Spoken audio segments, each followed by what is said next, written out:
Sorry. ఈరోజు అన్ని mistakes అవుతున్నాయి. జై బాబా.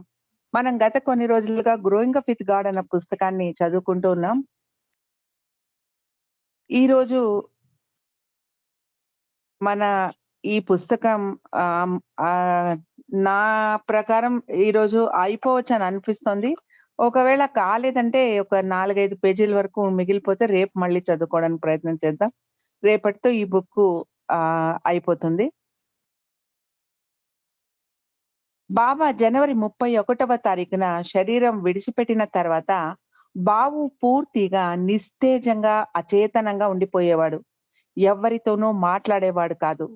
ఎవ్వరిని కలిసేవాడు కాదు. మెహ్రాజాద్‌లో అతడికి టైఫాయిడ్ జ్వరం కూడా వచ్చింది. పూణేలో ఏప్రిల్ నెలలో జరగబోయే అంతిమ దర్శనానికి వెళ్లే ముందు బావు బాబా ఆదేశించిన పుస్తకం 'వేఫేరర్స్‌కు' అనుబంధ పుస్తకం రాయడానికి పూనుకున్నాడు. అలాగే 'నథింగ్ అండ్ ఎవ్రీథింగ్' అనే పుస్తకం రాయడానికి బాబా బావుకు కొన్ని పాయింట్స్ కూడా ఇచ్చి ఉన్నారు. కానీ వాటిని బాబా బావుకు వివరించి చెప్పలేదు. అలాగే బాబా శరీరం చాలించడానికి కొన్ని రోజుల ముందుగా తన జీవిత చరిత్రను రాయమని బాబా బావుకు ఆదేశించారు. అది గద్య రూపంలో రాయమన్నారు బాబా. అయితే ఆ పుస్తకం రాయడానికి తగినన్ని సూచనలు బాబా ఇవ్వలేదు. అంతలోనే తనువు విడిచిపెట్టారు. ఇప్పుడు ఆ పుస్తకం రాయాలా? వద్దా? అన్న మీమాంసలో పడ్డాడు బావు. బాబా తన చివరి రోజుల్లో శారీరకంగా చాలా బాధపడుతూ ఉండేవారు. కనీసం చేయి కదపడానికి కూడా ఎంతో కష్టపడేవారు బాబా. అలాంటి సమయంలో కూడా ఎంతో ప్రయాస చెందుతూ తనకు ఆదేశం ఇచ్చారు. తన జీవిత చరిత్ర రాయమని బాబా తనకు ఆదేశించారు. కాబట్టి తనకు ఇవ్వాల్సిన సూచనలు తగిన సమయం వచ్చినప్పుడు తప్పకుండా బాబా ఇస్తారు. ఆ పని చేసి తీరాలి అని నిర్ణయించుకున్నాడు బావు. అంతేకాకుండా తన సంకల్పాన్ని దృఢపరుస్తూ బావుకు ఒక కల కూడా వచ్చింది. ఆ కలలో బాబా ఒక బ్లాక్ బోర్డ్ మీద ఉన్న అక్షరాలను చూపిస్తూ ఉన్నారు. బాబుకు వెంటనే మెలకువ వచ్చేసింది. ఇది తప్పకుండా తనను బాబా జీవిత చరిత్ర రాయమని బాబా ఇస్తున్న సూచనే అని అనుకున్నాడు బావు. మెహర్ ప్రభు పుస్తకానికి కావాల్సిన వివరాలు సేకరించడం మొదలుపెట్టాడు బావు. తర్వాత దానికి లార్డ్ మెహర్ అని పేరు పెట్టారు. జూలై 14వ తేదీ మెహ్రాజాద్ నుండి బావు తన కుటుంబ సభ్యులకు ఉత్తరం రాశాడు. అందులో ఇలా ఉంది. మీరు ముగ్గురు ఆరోగ్యంగా ఉన్నారని తలుస్తాను. జూలై 10వ తారీఖున మౌనం పాటించి బాబా పాదాలకు పూజలందించారా? బాబాను హృదయపూర్వకంగా స్మరించండి. బాబాను సదా మీ వద్దనే ఉంచుకోండి. బాబా ఒక్కడే సత్యం. మిగిలినదంతా మిథ్య. మళ్ళీ తన అవతార కాలంలో మనం ఆయనకు సేవ చేసుకునే అవకాశాన్ని కల్పించమని హృదయపూర్వకంగా కోరుకుంటున్నాను. ఈ జన్మలో నేను ఏమీ చేయలేకపోయాను. నేను ఆయనకు ఎంత దూరంగా ఉన్నానో ఇప్పుడు నాకర్థమవుతోంది. నేను భౌతికంగా దగ్గరే ఉన్నా కూడా మానసికంగా దూరంగా ఉన్నాను అన్న భావన కలుగుతోంది. నా హృదయం స్వచ్ఛంగా లేదు. అందుకే ఆయనను చూడలేకపోతున్నాను. ఇది నా దురదృష్టం. నేను చాలా బిజీగా ఉన్నాను ఈ రోజుల్లో. అందుకే అహ్మద్ నగర్‌కు రాలేకపోతున్నాను అని జాబు రాశాడు బాబు. మళ్ళీ 15వ తారీఖున ఇంకొక ఉత్తరం వచ్చింది. ఈ రోజుల్లో అంతా అర్థం లేనిదిగా అనిపిస్తోంది. ప్రియతమ బాబా నాకు ఆదేశించిన పనిని పూర్తి చేయడానికి నేను జీవిస్తూ ఉన్నాను. తన పని బాబా తనే చేసుకుంటారు. నాకు ఏమి తెలుసు కనుక? బాబా యొక్క అనంతమైన కరుణ మనం అనుభూతి చెందుతూ ఉన్నాము. బాబాకు ఎంతటి కరుణ, ఎంతటి ప్రేమ, ఎంతటి ధైర్యం మనకిచ్చారో తెలుస్తోంది. ఇప్పుడు గుడ్డివాడు తన ఆసరా అయిన కట్టిని పోగొట్టుకొని చీకటిలో తడుముకుంటూ ఉన్నాడు. ఆ కట్టి ఆ కట్టి ఏంటంటే బాబా నామం. ఆ నామాన్ని నిరంతరంగా స్మరించుకోవడమే మన పని అని రాశాడు బావు. బావు మెహ్రాజాదులో పాద్రి, మన్సారి, సిద్ధులను కలిసి వాళ్లకు తెలిసిన వివరాలన్నీ అడిగి తెలుసుకున్నాడు. అలాగే బొంబాయికి చెందిన బాబా ఆప్త ప్రేమికులను కూడా కలిశాడు బావు. బొంబాయిలో బావు దాదర్‌లో అర్నవాజ్ చెల్లెలు నర్గీస్ ఇంటిలో ఉన్నాడు. అక్కడ ప్రేమికులందరూ ఎంతో ఆసక్తి కనబరిచి బావుకు సహకరించారు. బావు అందరి దగ్గర విషయాలు తెలుసుకొని రాసుకున్నాడు. అక్కడి నుండి బావు పూణే వెళ్ళాడు. అప్పటికి వేసవి కాలం వచ్చేసింది. బావు ఇంటింటికి వెళ్ళాలంటే ఆటోకు కూడా డబ్బులు ఉండేవి కాదు. ఆ మండు టెండలో నడిచి వెళ్ళేవాడు బావు. ఏప్రిల్ నెలలో బావు అహ్మద్‌నగర్ తిరిగి వచ్చేశాడు. మెహ్రాజాద్‌లో బావు పగలు, రాత్రి రాయడంలోనే మునిగిపోయి ఉండేవాడు. కొన్ని రోజుల్లో బావుకు తీవ్రమైన అనారోగ్యం సంభవించింది. జ్వరం, రక్త విరోచనాలు మొదలయ్యాయి. షీల మెహ్రాబాద్‌కు వెళుతూ ఉన్న కేవలం మెహ్రాను స్త్రీ మండలిని కలిసి వచ్చేసేది. బావు అనారోగ్యం గురించి షీలాకు తెలియలేదు. బావును కలిసినా కూడా అతడు తన అనారోగ్యం గురించి షీలాతో చెప్పేవాడు కాదు.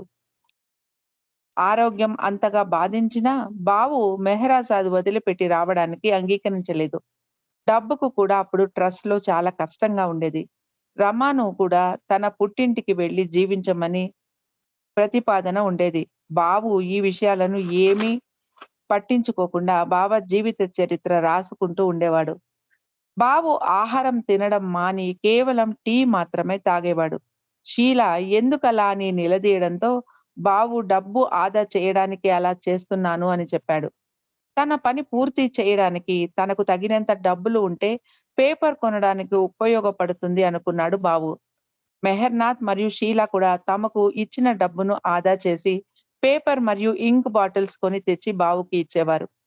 బావును బలవంతం మీద ఖుష్రూ క్వార్టర్స్ తీసుకొచ్చింది షీల. అక్కడ ఆది ఆఫీస్ రూమ్‌లో కూర్చొని రాసుకోవచ్చు అనుకుంది షీల. మెహరాజాదు నుండి ఎలాంటి వస్తువులు, పుస్తకాలు తీసుకెళ్లడానికి మండలి వారు అంగీకరించరు అని బావు భయం. రాను బావు రాసిన ఉత్తరాలు తీసుకెళ్లడానికి అభ్యంతరం తెలిపింది. కానీ అవి తమ డబ్బుతో కొన్నవి అని చెప్పడంతో రానో అంగీకరించింది. మండలి వారు బాబా ఇచ్చిన ఆదేశాన్ని ఎందుకు పట్టించుకోవడం లేదు? ఎందుకు సహకరించడం లేదు? అని ఆలోచించసాగింది షీల. ఖుష్రు క్వార్టర్స్‌లో చాంజీ డైరీస్ మిగిలిన మెటీరియల్ అంతా చిందరవందరగా పడి ఉన్నాయి. కాగితాలన్నిటిని గుడ్డలో కట్టి మూట కట్టి పెట్టారు. ఆ గది మూల మూలలలో ఆ గుట్టలు గుట్టలుగా పేపర్లు, కట్టలు నిండి ఉన్నాయి. గది నిండా దుమ్ము నిండిపోయి ఉండేది. 45 సంవత్సరాలుగా ఆది సేకరించిన లెటర్స్, డైరీలు, ఫైల్‌లు ఆ గదిలో నిండి ఉన్నాయి. వాటిలోని భాష అర్థం చేసుకోవడానికి కష్టం ఏర్పడవచ్చు అనుకున్నాడు బాబు. కొన్ని గుజరాతీలో, కొన్ని మరాఠీలో ఉన్నాయి. బాబుకు ఆ 2 భాషలు పూర్తిగా స్పష్టంగా రావు.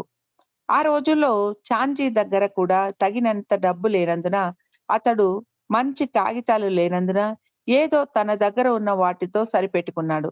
పాత పేపర్ల మీద పెన్సిల్‌తో గుజరాతీలో మరియు పార్షియా భాషలో రాసుకున్నాడు. క్యాలెండర్ వెనుక భాగంలో లేక పాత పేపర్లలోనో రాసుకున్నాడు. వాటిని చదవడం చాలా కష్టంగా ఉండేది బావుకు. కొన్ని చోట్ల చాంచి డేట్ రాసేవాడు. తాను సంవత్సరం రాయలేదు. ఆది గది పక్కనే ఫరం వర్కింగ్ బాక్స్ వాలా ఉండేవాడు. అతడి సహాయం తీసుకున్నాడు బావు. ఒక్క సంవత్సరంలో బాబు ఆ పేపర్స్ అంతా ఆర్గనైజ్ చేసి సర్దుకున్నాడు. ఉత్తరాలు, ఫైల్స్ అన్నీ సర్ది పెట్టుకున్నాడు. గుజరాతీ మరియు మరాఠీ ఉత్తరాలను ఫెరం ఇంగ్లీష్‌లోకి ట్రాన్స్‌లేట్ చేసి ఇచ్చేవాడు. పెండుకు హార్ట్ అటాక్ వచ్చి ఆస్పత్రిలో అడ్మిట్ అయ్యాడు. బావు తను చేస్తున్న పని ఆపి హాస్పిటల్‌లో పెండును చూసుకోవాల్సిన పరిస్థితి వచ్చింది. పెండు కోలుకున్నాక హాస్పిటల్ నుండి డిశ్చార్జ్ అయ్యాడు. మళ్ళీ బావు తన పనిని ప్రారంభించాడు. బాబా సహాయం లేకుంటే తాను ఈ పని చేసి ఉండలేకపోయేవాడిని అంటాడు బావు. 1971 జూలై 10వ తారీఖున బావు మళ్ళీ మెహరాజాద్‌కు వెళ్ళాడు. సైలెన్స్ డే కోసం అక్కడ ఉన్నాడు బావు. అదే రోజు పుస్తకం రాయడానికి ప్రారంభం చేయాలన్నది బావు కోరిక. అదే రోజున లార్డ్ మెహర్‌కు ముందు మాట ఉపోద్ఘాతం అదే రోజు రాశాడు బావు. అప్పటికి బావు దగ్గర పుస్తకాలకి కావాల్సిన సమాచారం అంతా ఒదిగి ఉంది. కానీ అది అంతా ఒక క్రమంలో లేదు. బావును పద్య రూపంలో తన చరిత్రను రాయమన్నారు. అలా రాయడానికి బావుకు అనుభవం లేదు. అందుకే ముందుగా తాను రాయాలనుకున్నది మొదట గద్య రూపంలో ఒక క్రమంలో రాయసాగాడు బావు. అప్పటికే అంతంత మాత్రంగా ఉన్న బావు ఆరోగ్యం ఇంకా క్షీణించసాగింది. ఉదయం పాలు లేని టీ, మధ్యాహ్నం నీళ్ల మజ్జిగ, రాత్రి కొంచెం అన్నం, పప్పు మాత్రమే తినేవాడు బావు. రికార్డ్స్ గదిలో ఆది బావు కోసం ఒక ఇనుప మంచం వేశాడు విశ్రాంతి తీసుకోవడానికి. కానీ బావు అరుదుగా పడుకునేవాడు. రాత్రిపూట కాపలా పని చేసి చేసి బావుకు నిద్ర సరిగ్గా పట్టేది కాదు. అంతేకాకుండా ఉన్నట్టుండి బాబా చెప్పా పెట్టకుండా వెళ్ళిపోవడంతో బావు ఆ షాక్ నుండి ఇంకా తేరుకోలేకపోతూ ఉన్నాడు. అలా నేల మీద కూర్చొని అర్ధరాత్రి 2 లేక 3 గంటల వరకు కాగితాలు, లెటర్సు చదువుతూ ఉండిపోయేవాడు బావు. తన ఆరోగ్యం క్షీణిస్తూ ఉండగా బావు తన పనిని శ్రద్ధగా పూర్తి దీక్షతో చేసేవాడు. తాను చనిపోవడానికి ముందుగా ఈ పని పూర్తి చేసి తీరాలి అన్న దృఢ సంకల్పంతో రాసేవాడు బాబు. ఒకరోజు షీలాతో బావు ఇలా అన్నాడు. నేను పడుతున్న బాధ ఎవరూ ఊహించలేరు. ఈ పుస్తకాన్ని నేను నా రక్తంతో రాసుకున్నాను అన్నాడు బావు. కొన్ని రోజుల తర్వాత బావు కళ్ళ కింద నల్లటి వలయాలు ఏర్పడ్డాయి. బావు చేతి వేళ్లు కూడా వణకసాగాయి. రాయడానికి కూడా కష్టమయ్యేది బావుకు. బావు పరిస్థితి చూసి షీల డాక్టర్ దగ్గరికి వెళదాము అని బావును బలవంతం చేసింది. కానీ బావు అంగీకరించలేదు. రంగోలే గదిలో కాసేపు విశ్రాంతి తీసుకుంటే సరిపోతుంది అనేవాడు బావు. షీల అతడిని రంగోలే గదిలో వదిలి బయట వెళ్ళే సమయానికి లోపల నుండి బావు ఓ బాబా అని అరుస్తూ పడిపోయాడు. అతడి నోటి నుండి రక్తం వాంతి అయింది. ఆది సహాయంతో బావును బూత్ హాస్పిటల్లో అడ్మిట్ చేశారు. డాక్టర్ బావుకు పని ఒత్తిడి ఎక్కువయింది. అతడు సంపూర్ణంగా విశ్రాంతి తీసుకోవాలి అని సూచించారు. బావు తాను రాసే నోట్ బుక్స్ హాస్పిటల్‌కే తెప్పించుకున్నాడు. బావు హాస్పిటల్ బిల్ కట్టడానికి కూడా డబ్బు లేదు. బావు రమను అతడి సోదరి నీరా ఇంటికో లేక వేరే బంధువుల ఇంటికో వెళ్ళాలని సూచించాడు. తన ఆరోగ్యం కుదుట పడ్డాక తాను కూడా వస్తాను అని చెప్పాడు బావు. కానీ రమ అంగీకరించలేదు. బాబా తనకు అలాంటి ఆదేశం ఇవ్వలేదు కాబట్టి తను వెళ్ళను అని గట్టిగా చెప్పింది రమ. ఆ భగవంతుని ప్రదేశంలోనే ఉండి ఆకలితో మాడినా తనకు ఇష్టమే అని తేల్చి చెప్పేసింది రమ. రమ కావాల్సి వస్తే తన పుట్టింటికి వెళ్లి ఉండవచ్చు. కానీ బాబా తన పుట్టింటి నుండి ఎలాంటి సహాయాన్ని ఆశించకూడదు అని రమకు ఆదేశించి ఉండటంతో ఆమె ఆ ఆదేశానికి కట్టుబడి అలాగే జీవించింది. బాబా ఆదేశాన్ని ఆచరించడానికి రమ తీసుకున్న నిర్ణయం బావుకు చాలా ఆనందాన్ని కలిగించింది. ఒక్క నెల రోజులు బావు హాస్పిటల్లోనే ఉన్నాడు. తమ దగ్గర ఉన్న డబ్బు మొత్తం బావు చికిత్స కోసం ఖర్చు చేసేశారు. అప్పటికి విలియం డాంకిన్ చనిపోయాడు. లేకుంటే అతడు తమకు కొంత డబ్బు అప్పుగా ఇచ్చి ఉండేవాడు అనుకుంది షీల. బావు తనకు ఇంగ్లాండ్‌లో కానీ, అమెరికాలో కానీ టీచర్ ఉద్యోగం చేయాలని విలియం డాంకిన్ సలహా అడిగాడు. విలియం డాంకిన్‌ను బావు సలహా అడిగాడు అన్న విషయం తర్వాత షీలాకు తెలిసింది. 1971వ సంవత్సరం సెప్టెంబర్ నెలలో బావు మళ్ళీ మెహ్రాజాద్‌కు వెళ్లి అక్కడే రాయడం ప్రారంభించాడు. రోజుకు 16, 17 గంటలు రాసేవాడు బావు. అతడి వేళ్లు తిమ్మిరెక్కిపోయేవి. 7 నెలలలో బావు హిందీలో బాబా ఆదేశించినట్టే బాబా జీవిత చరిత్రను పూర్తిగా రాశాడు. అలా రాసేటప్పుడు ఎలాంటి రివిజన్స్ చేసుకోలేదు బావు. నా మనసులో అన్ని విషయాలు చాలా స్పష్టంగా ఉన్నాయి. అందుకే నిరంతరాయంగా రాయగలిగాను అంటాడు బావు. బావు అలా విరామం లేకుండా పని చేయడానికి ఇంకొక కారణం కూడా ఉంది. సాయంత్రం పూట తన పనిలో కొంచెం విరామం తీసుకోవడానికి బాబు అలా వాకింగ్ వెళ్ళేవాడు. ఒకరోజు అలా నడిచి వెళుతూ ఉండగా బాబా తనను పిలిచినట్టు అతడికి అనిపించింది. త్వరగా తన పని పూర్తి చేయమని ఆదేశిస్తూ ఉన్నట్టు అనిపించింది. బాబు త్వరగా తన గదికి తిరిగి వచ్చి మళ్ళీ రాయడం ప్రారంభించాడు.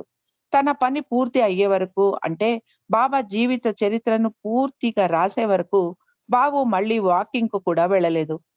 బాబా యొక్క జీవిత చరిత్రలోని చివరి అంకం బాబా యొక్క వ్యక్తీకరణ అన్న అంశం రాస్తూ ఉన్నాడు బాబు.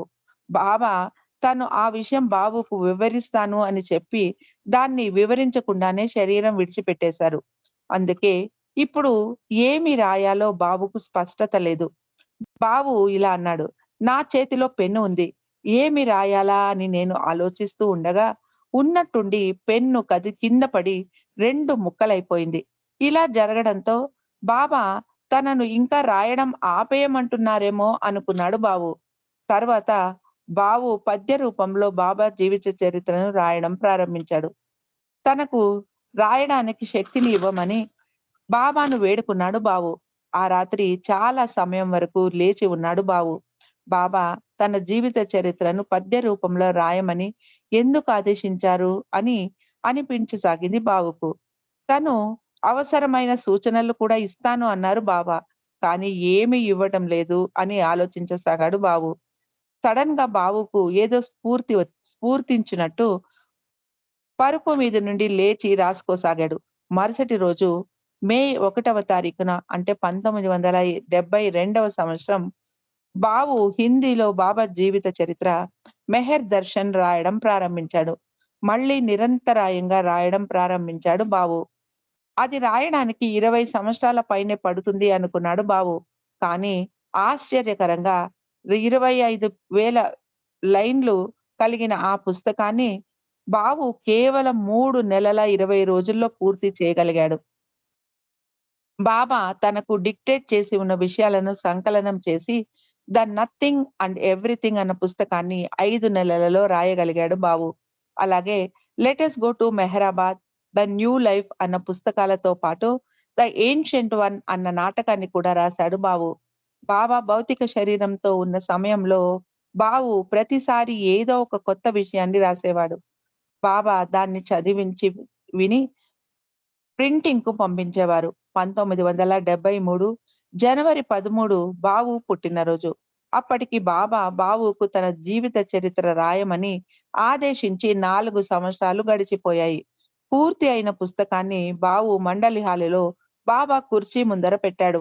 అంత తక్కువ సమయంలో అంతటి అద్భుతమైన కార్యాన్ని బావు నెరవేర్చడం అందరికీ సంభ్రమాశ్చర్యాలను కలిగించింది.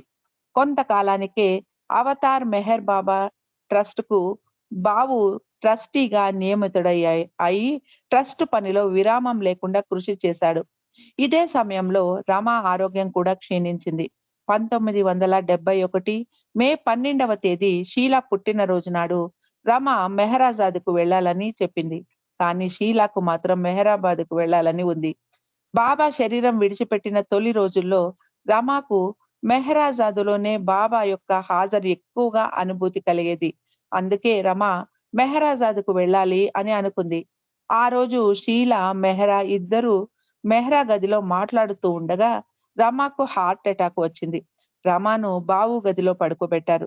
డాక్టర్ పరీక్షించి కొన్ని రోజులు ఆమె అక్కడే ఉండాలని, కదలకూడదని సూచించాడు. మెహర్‌నాథ్ నగర్‌కు వెళ్లి బట్టలు తీసుకొచ్చాడు. అలా కొన్ని రోజులు అందరూ మెహరాజాదులోనే ఉండాల్సి వచ్చింది. కొన్ని నెలలు గడిచిన తర్వాత రమ ఆరోగ్యం మెరుగుపడలేదు. ఆసక్తికరంగా మహమ్మద్ మస్తు రమాకు తన కోసం మటన్‌తో తయారు చేసిన వంటకం వండి పంపించమని కబురు పంపించాడు. మహమ్మద్ ఎప్పుడూ తన కోసం అలా వండి పంపమని ఎప్పుడూ అడిగేవాడు కాదు. తన తల్లికి ఆరోగ్యం బాగాలేదు అని మహమ్మద్‌తో చెప్పింది షీలా. అయినా ఆమె వచ్చి తనకు ఆ వంటకం చేసి పెట్టాలి అన్నాడు మహమ్మద్. అంతేకాదు పలానా టైంకు రావాలి అంటూ 11 గంటలకు అలాగే ఇంకొకసారి 11:30 రావాలి అని సూచించాడు. అతడికి మటన్ ఇచ్చేసి నగర్ తిరిగి వచ్చాక మహమ్మద్ మళ్ళీ ఇంకొక మెసేజ్ పంపించాడు. నేను ఆ మటన్ అంతా తినేశాను. ఎవ్వరికీ ఇవ్వలేదు. ఏమీ మిగల్చకుండా అంతా తిన్నాను అని మెసేజ్ పంపించేవాడు. బాబా శరీరం విడిచిపెట్టేసిన తరువాత ఇలా కొన్ని సార్లు జరిగింది. కొన్ని రోజుల తర్వాత రమాకు రెండవసారి హార్ట్ అటాక్ వచ్చింది. మళ్ళీ ఆమెను హాస్పిటల్‌లో చేర్చారు. అప్పుడు ట్రస్ట్ చైర్మన్‌గా ఉన్న కుటుంబ శాస్త్రి గారు ట్రస్ట్ మీద ఆధారపడి నెల నెల డబ్బు అందుకుంటున్న వారికి ట్రస్ట్ నుండి డబ్బు ఇచ్చేవారు కాదు. ట్రస్ట్‌లో తగినంత డబ్బు కూడా ఉండేది కాదు. తన తల్లిదండ్రులిద్దరూ అనారోగ్యంతో బాధపడుతూ ఉన్నారు. హాస్పిటల్ బిల్లు కట్టడానికి డబ్బు లేదు. ఇంటి ఖర్చులకే తమ వద్ద డబ్బు లేదు.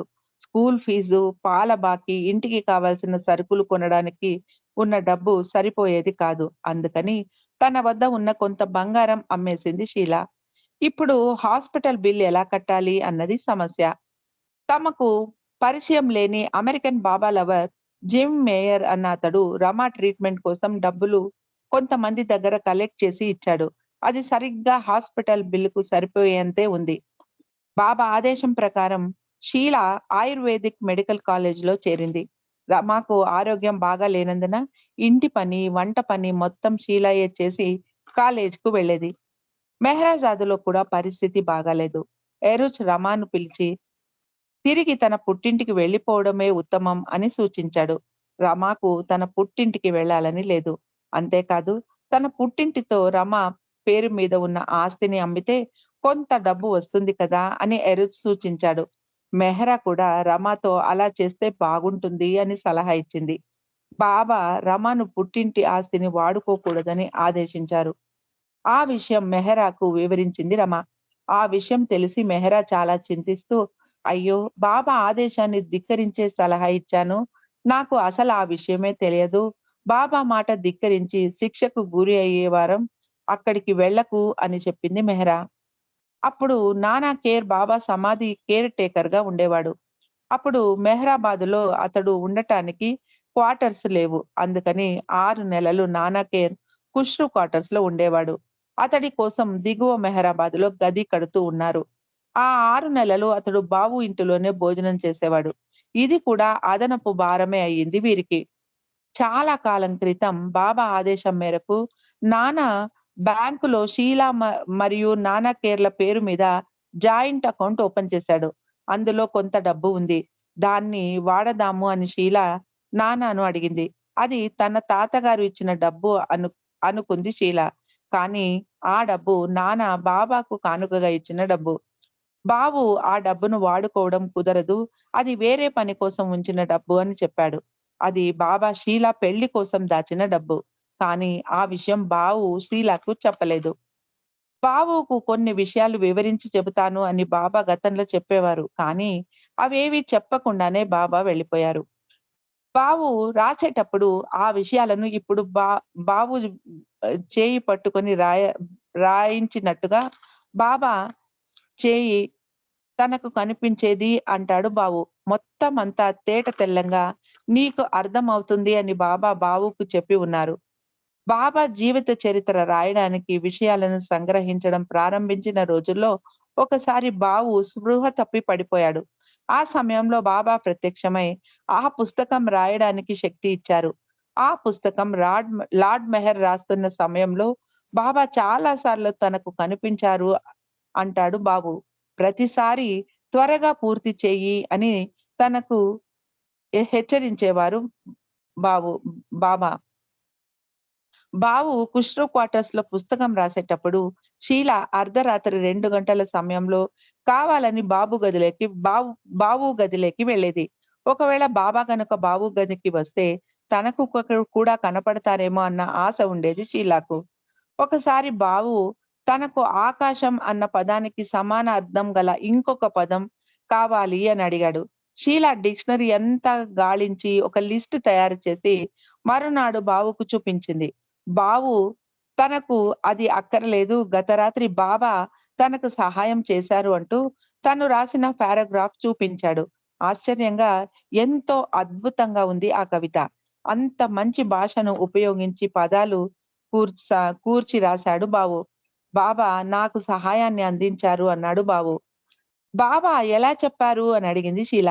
బాబా డిక్టేట్ చేశారు. నేను రాసుకున్నాను. అందుకే సమయం వృధా చేయకుండా పగలు, రాత్రి ముగిస్తూ ఉన్నాను అన్నాడు బాబు. బాబా నేరుగా తనకు కనిపించకపోయినా 1989వ సంవత్సరంలో మెహ్రా తనువు విడిచిపెట్టినప్పుడు బాబా ప్రెజెన్స్ తనకు బాగా కలిగింది అంటుంది షీల. మండలి హాలులోకి మెహ్రా శరీరాన్ని తెచ్చినప్పుడు బాబా స్వయంగా అక్కడ ఉన్నారు అన్న అనుభూతి కలిగింది షీలాకు. మరియు మెహర్‌నాథ్‌కు మరియు మిగిలిన వారికి కూడా అలాగే అనిపించింది. బావుకు బాబా శరీర త్యాగం చేసిన తర్వాత కనపడినట్టు జగన్ మాస్టర్ కూడా బాబా కనపడ్డారు. బావు తన గదిలో తలుపులు వేసుకొని ఏదో పని చేసుకుంటూ ఉండగా జగ్గన్ గది లోపలికి వచ్చేవాడు. తలుపులు వేసి ఉన్న గదిలోకి ఎలా వచ్చావు అని అడిగాడు బావు.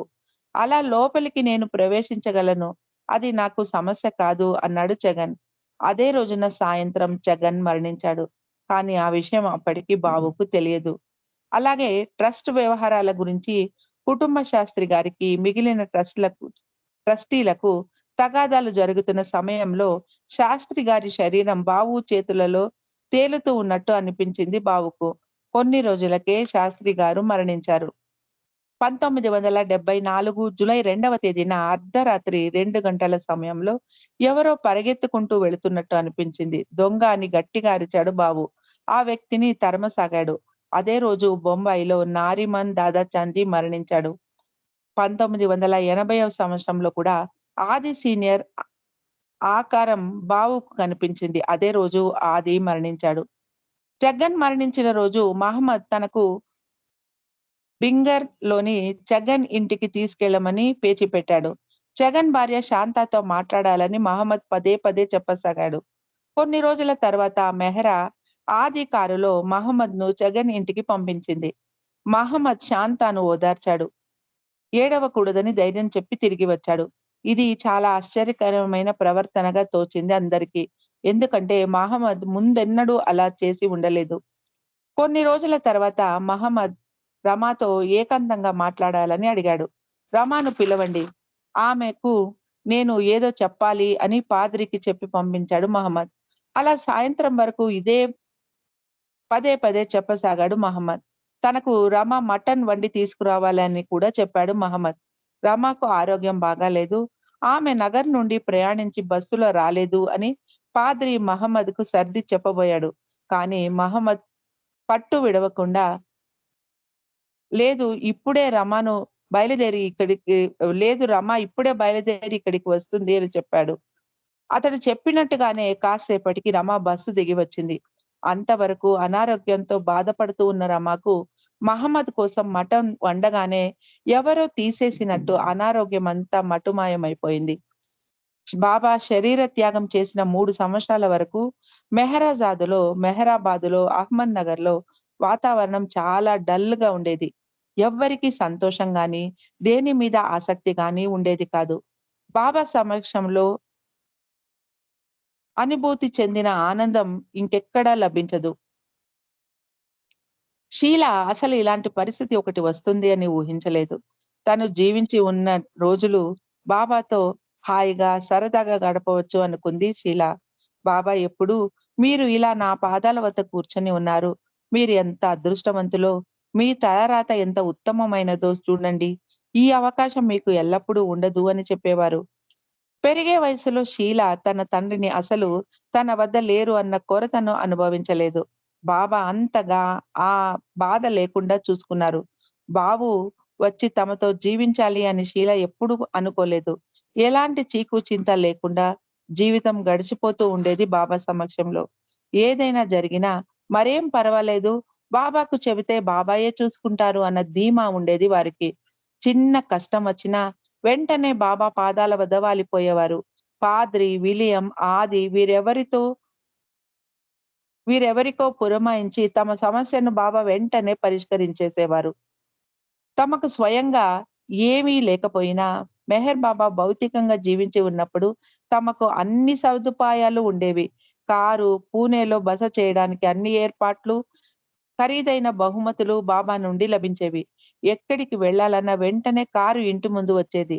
అన్నీ చాలా సునాయాసంగా బాబా ఆదేశం ప్రకారం జరిగిపోతూ ఉండేది.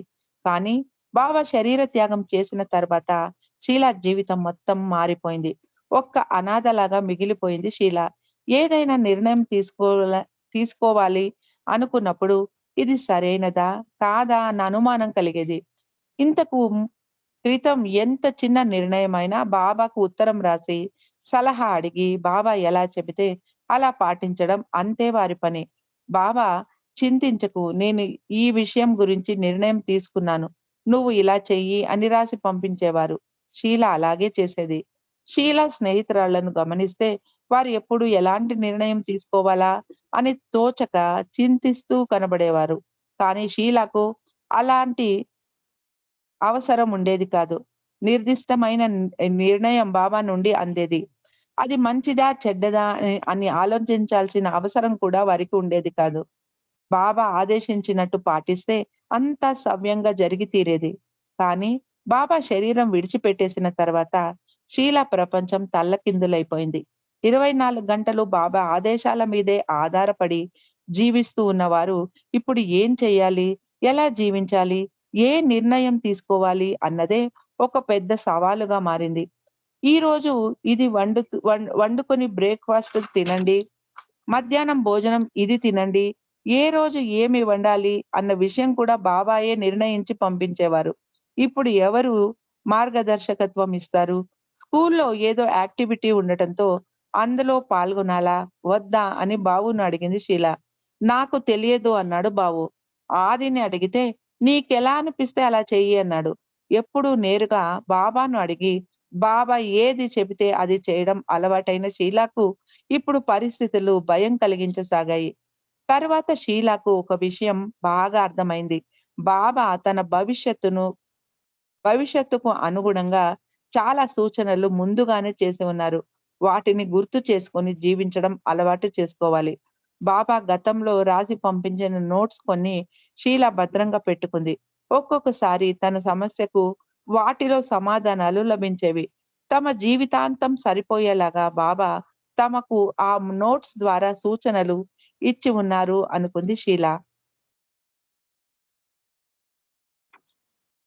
జయబాబా ఇక్కడ ఒక నిమిషం. ఇంకా 2 పేజీలుంది. ఈరోజు చదివేస్తాను.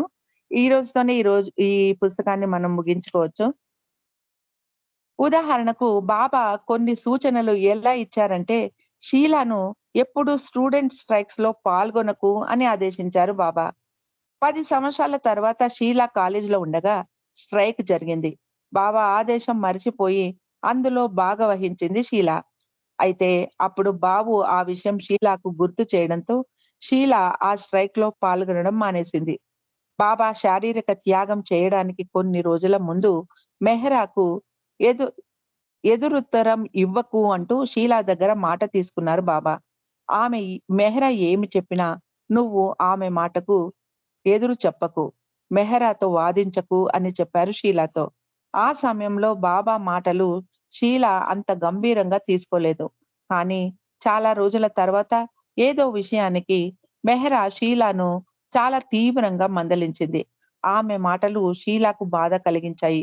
బాబాకు ఇచ్చిన మాటను గుర్తుపెట్టుకొని షీల మరో మాట్లాడకుండా నిగ్రహించుకుంది.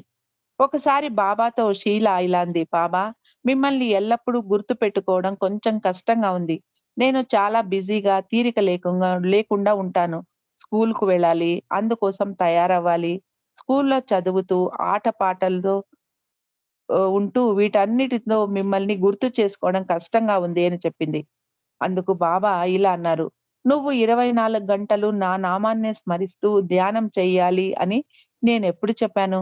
నువ్వు నా నామాన్ని నిరంతరం స్మరిస్తూ ఉన్నా, నీ మనసు పరివిధాల ఆలోచిస్తూ ఉంటుంది.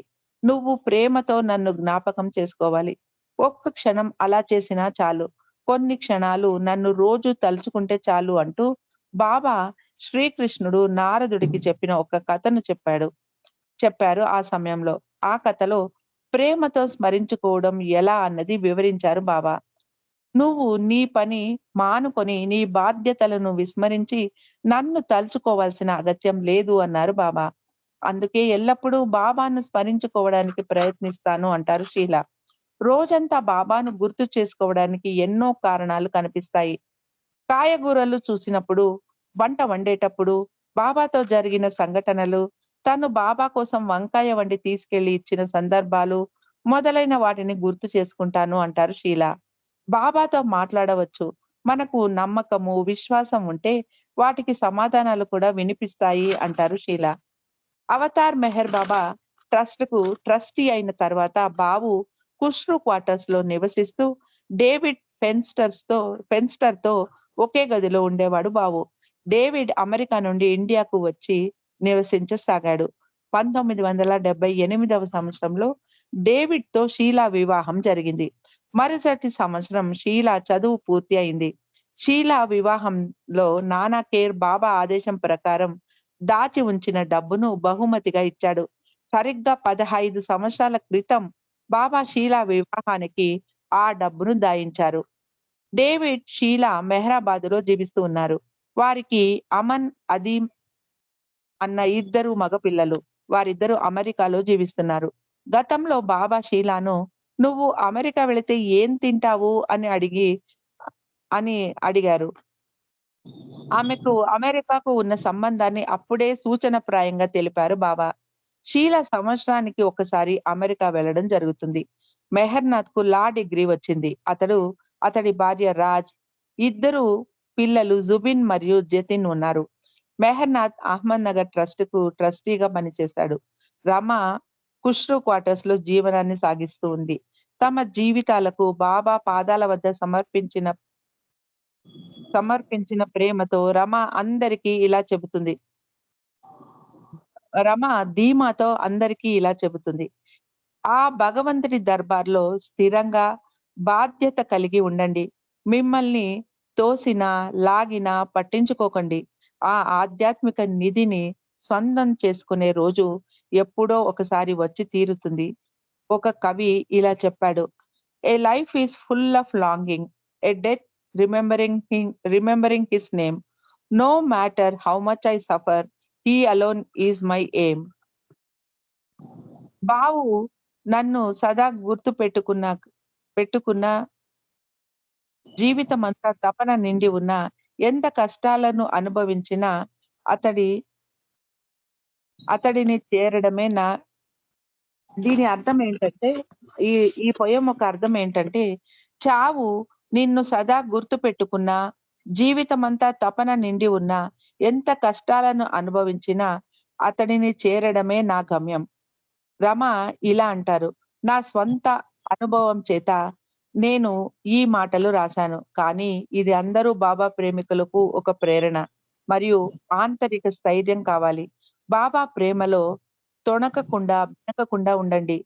ఎలాంటి అవాంతరాలు, ఆటంకాలు ఎదురైనా స్థిరంగా ఉండండి. నేను నా జీవితాన్ని బాబా ఆదేశం ప్రకారమే జీవించాలని నా పూర్తి ప్రయత్నం చేశాను. బాబాను ప్రేమతో, ఆరాధనతో అనుసరించాను.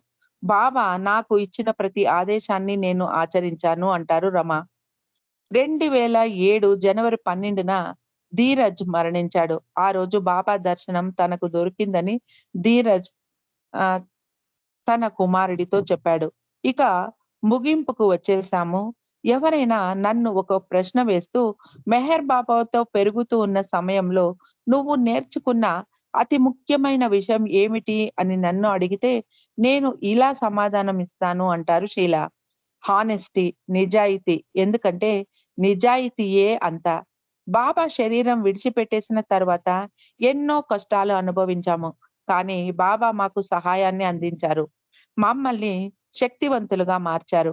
మాకు ఆంతరిక స్థైర్యాన్ని ఇచ్చారు. మా ప్రతి పనిలో నిజాయితీగా ఉండాలని బాబా మాకు తర్ఫీదు ఇచ్చారు అంటారు షీల. ఒకే ఒక సలహా నేను ఇవ్వగలను అంటారు షీల.